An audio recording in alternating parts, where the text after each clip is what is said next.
Hello, I'm Dr. Sam Hancock of the Emerald Planet and Emerald Planet TV. We come to you on a week-to-week basis from Washington, D.C. in the United States as we look around the globe in 144 different nations, looking for those 1,000 best practices, the technology, services, and products that are making a difference as we move through the 21st century. And as we have a planet of 9 billion people by 2038 and possibly 12 to 13 billion by the end of this century, how are we going to be able to take care of all these people on planet Earth? And that's what Emerald Planet's all about.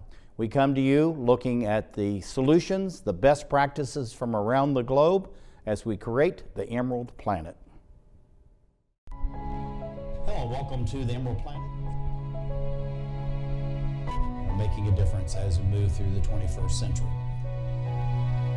And seeing the long-term impacts of climate change.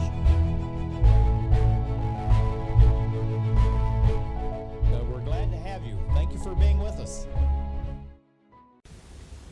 Hello, I'm Dr. Sam Hancock of Emerald Planet TV. We're coming to you live from Lisbon in the country of Portugal of the Western European Union. Looking at what is going on in Portugal is very important for the world. We're at LNEC, which we'll explain in just a few minutes, which is one of the largest civil engineering and green infrastructure development organizations on planet Earth. And the reason for this is that Portugal is reaching out to the world to bring new technologies, services, and products to make a difference as we move through the 21st century.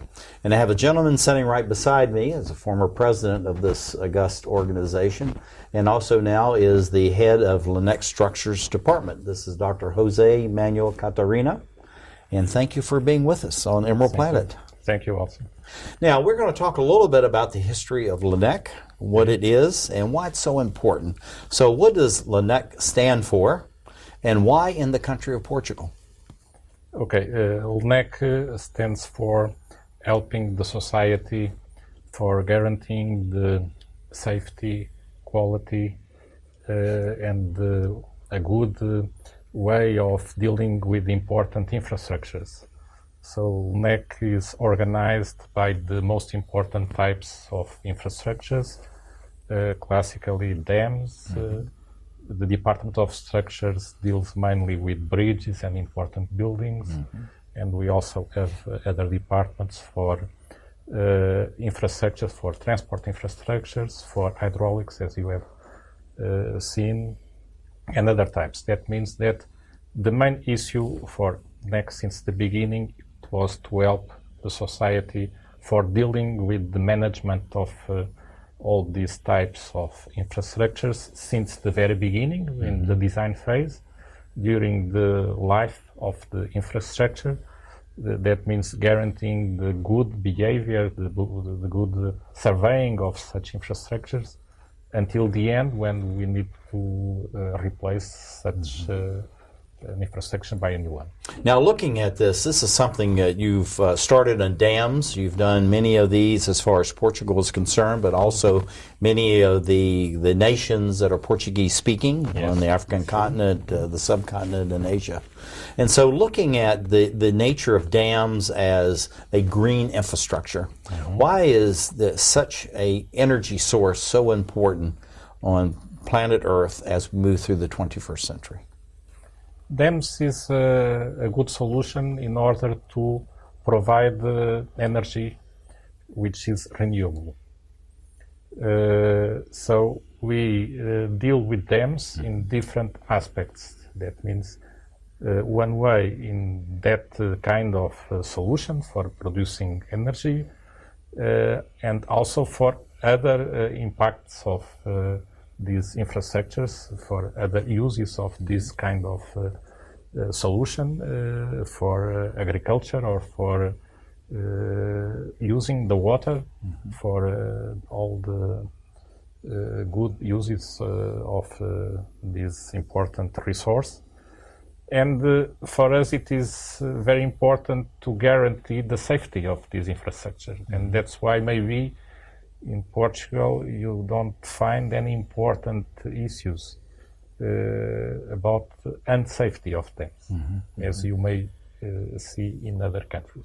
I find it very interesting that, you have a small population base. Portugal, relative in size, is small, but yet you have a huge outreach as far as not only the Portuguese-speaking world, but also throughout the European Union, and increasingly so into China and Russia, many very large dynamic societies.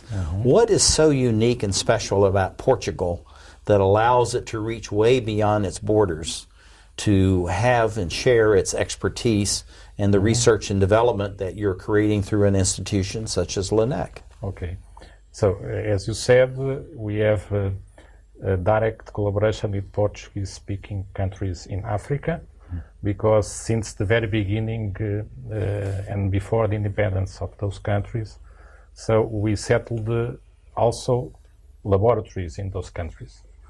In Angola, Mozambique, Cabo Verde, and this is a way in order to help such countries in dealing with important infrastructures.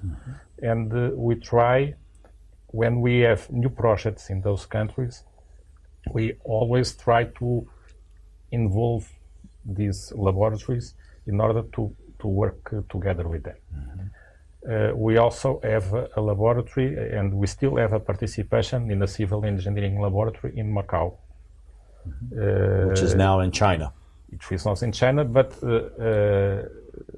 LNEC owns a part of that laboratory together with the government of the region of Macau. And that I'm also speaking about that because I lived there for 5 years and I know well that situation. I could say that the Portuguese people in general are very friendly with different types of culture, and they can adapt and then can collaborate with them without, I can say, in the same level, without showing that we are better than them. So we are, in general, able to have a good relationship with the very different types of culture. And that is a part of our blood, so I can say that. That maybe explains what we have done and why it is possible. So we also have collaborations in north of Africa, in Algeria, for example. So other culture totally different, but we have the ability to have a good relation with them. Yeah, and also you work with India because of Yes, Goa. of course. With Goa, Goa, also, yes, former also colony. I've been there example. several different times. But looking at the aspect as far as the publishing of your research, many nations are very insular as far as the research they're doing, and they look at it their own proprietary information. But yet there seems to be something special about the people that I've met, from LNEC and from Portugal itself, is that in essence you're almost giving it to the world. And is that something that's unique to Portuguese nature, or because you're a small nation you believe this is a way you can give something to the world that's unique and special? Yes, I agree with you. So we always invested a lot in publishing, and in the areas where I know better, in the structures and design of structures, we always had the ability to publish simple rules for design of special structures. We always invested a lot in the preparation of standards and the codes of practice, so that we can help our designers to do correctly the design and to use the good solutions in order to have more sustainable solutions for design of structures. We have a very good relation with European countries in that area, in the preparation of European standards for design of structures. And that is also because we had a former director who was Ferry Borges, who was internationally a very good expert in safety of structures. And in considering the safety, not only because we like to be safe, but because safety is also an economical problem. We try to have safety in order to reduce the cost, the global cost associated with the life of all the structures. Now, looking at dams, transportation systems, which are roads, ports, airports, many different types of transportation and shipping systems. This is something also you've really focused on as a nation and through LNEC itself. So looking at the standards that you're now talking about, how are you actually aiding and sponsoring new standards as there's more and more urbanization, there's more traffic and demands as far as transportation systems are concerned? How are you working with, because you're doing it beyond just the European Union, you're working with the United States, you're working with the countries, again, going to Russia, China, even South Africa, Brazil.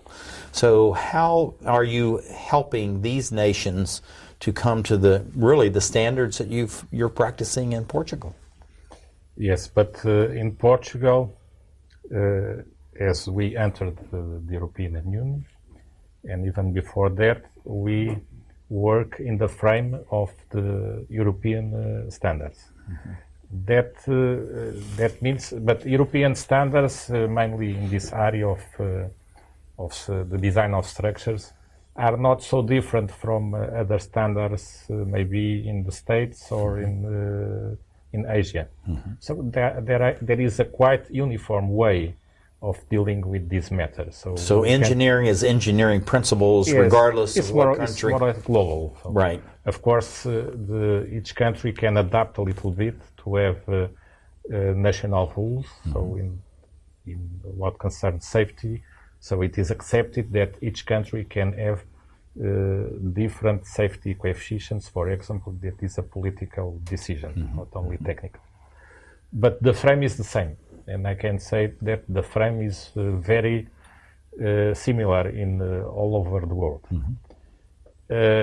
When that is more applied to design, that is the choice of solutions, and every day we are introducing rules in all those standards in order to impose the comparison of different solutions in order that we can choose the best ones in terms of sustainability. Yeah. It's not only to design a safe structure, it's to design the best solution for considering all aspects. Catarino, looking at LNEC, what do you see for the growth and expansion of this organization over the next 5, 10, or 15 years?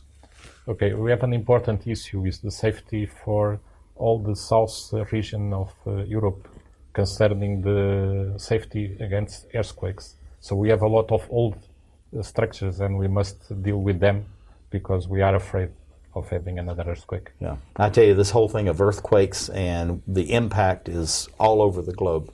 Thank you for being with us. Thank you for being with us on the Emerald Planet TV as we look at Lisbon and Portugal and the impact it's having on the natural and the engineered world. Thank you very much.